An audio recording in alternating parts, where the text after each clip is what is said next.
Hey, asswipe. Leave him alone, Pete. Oh, what, he was girlfriend? I want to hear what he has to say. Come on, dick splash.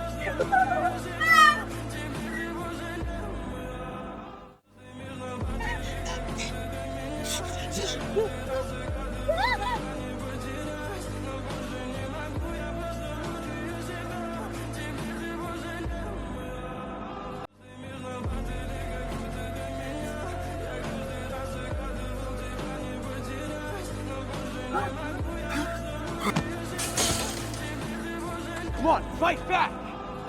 Get up, Kent. Come on!